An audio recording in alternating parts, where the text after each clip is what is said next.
लगने वाले कर्मियों को परमानेंट और जीविका दीदियों को 30-30 हजार रूपया वेतन पर मंथ देने का भी घोषणा किया। अब थोड़े दिन में तेजस्वी यादव ये कहने वाले हैं कि बिहार को हम सोना का लंका बना देंगे। अब वही बाकी रह गया है, 3 करोड़ नौकरी दे देंगे, सबको परमानेंट कर देंगे। कोई ये नहीं बता रहा है कि 18 साल से जब आपका सरकार था, आपके माँ बाप सरकार थे, तो बिहार का क्या दुर्दशा किए थे वो बिहार के लोग भूले नहीं हैं। आप देख रहे हैं केवल सच। जन स्वराज के प्रमुख प्रशांत किशोर ने आज 2 बड़े राजनीतिक बयानों से बिहार की सियासत में हलचल मचा दी है। पहला निशाना उन्होंने राजद और महागठबंधन पर साधा। पीके ने कहा कि तेजस्वी यादव के मुख्यमंत्री और मुकेश सहनी के डिप्टी सीएम उम्मीदवार बनने की बात कोई नई नहीं है। सबको पहले से पता है कि अगर लालू का जंगल राज लौटेगा तो तेजस्वी ही मुख्यमंत्री बनेंगे। वहीं भाजपा पर भी उन्होंने तीखा प्रहार किया। प्रशांत किशोर ने कहा कि बीजेपी ने दावा किया था कि छठ पूजा के लिए 2000 स्पेशल ट्रेनें चलाई जाएगी, लेकिन आज भी लोग जानवरों की तरह धक्का खाकर ट्रेन में सफर करने को मजबूर हैं। पीके ने जनता से अपील की कि इस बार जाति और धर्म नहीं बल्कि रोजगार के लिए वोट करें। देखिए पूरा रिपोर्ट। भैया अब 15 दिन रह गया है। अब बिहार में बदलाव की पूरी तैयारी हो गई है।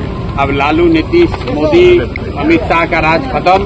अब बिहार में बिहार के लोगों का राज होगा, जनता का राज होगा, जन स्वराज होगा और उसकी बानगी हो गई है।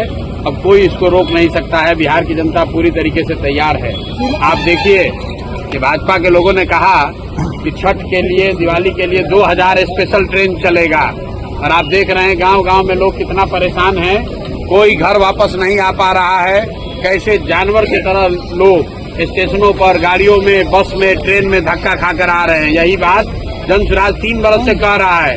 अगर अपने बच्चों को बाहर नहीं भेजना है, अगर पलायन नहीं करना है, मजदूरी नहीं करना है, तो एक बार अपने बच्चों के लिए, उनके रोजगार के लिए वोट दीजिए। स्कूल के बस्ता छाप पर बटन दबाइए और छठ के बाद कोई बिहार से बाहर नहीं जाएगा। जितने मजबूती के साथ अब पहले पद यात्रा किए थे, चुनाव आते उम्मीदवार इतने ही फीके पड़ गए हैं। उम्मीदवार कौन उम्मीदवार फीके पड़ काफी आपको उम्मीदवार, सारे उम्मीदवार लोग सिवान में वही हाल है। अच्छा है। यहाँ पर अभी ये प्रदीप राय जी लड़ रहे हैं। ये आपको फीके दिख रहे हैं कि सुनील राय जी फीके दिख रहे हैं कि रंगीन दिख रहे हैं? 5 वर्ष से मुखिया ऐसे ही है। तेजस्वी यादव को सीएम से घोषित किया गया है। मुकेश सहनी को डिप्टी सीएम और तेजस्वी को सीएम से घोषित किया गया है। महागठबंधन कहा जा रहा है कि और भी डिप्टी सीएम बनाएंगे। मेरे भाई ऐसा है कि सत्ता जब जाने लगती है तो आदमी कुछ भी कहने को तैयार है। एक नहीं 5 डिप्टी सीएम बना दो, उससे क्या होगा? मेरे भाई ये कोई नई घोषणा थोड़ी ना है। पहले से मालूम है कि लालू जी का जंगल राज अगर लौटेगा तो उनका लड़का तेजस्वी यादव मुख्यमंत्री बनेगा। इसमें नई बात क्या है? आज प्रेस कॉन्फ्रेंस में उन्होंने कहा है कि डिप्टी सीएम रहेंगे मुकेश सहनी और वो सीएम रहेंगे। कि आप चुनाव छोड़कर भाग गए। हम चुनाव, यहाँ पर चुनाव हो यहाँ पे नहीं, लगने वाले कर्मियों को परमानेंट और जीविका दीदियों को 30-30 हजार रूपया वेतन पर मंथ देने का भी घोषणा किया। अब थोड़े दिन में तेजस्वी यादव ये कहने वाले हैं कि बिहार को हम सोना का लंका बना देंगे। अब वही बाकी रह गया है, 3 करोड़ नौकरी दे देंगे, सबको परमानेंट कर देंगे।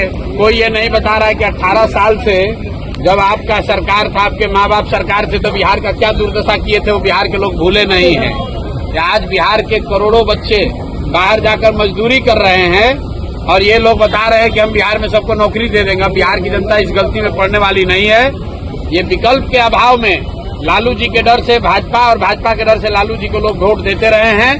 अब इस बार जनता के सामने एक सशक्त और ईमानदार विकल्प है, जन स्वराज का विकल्प है।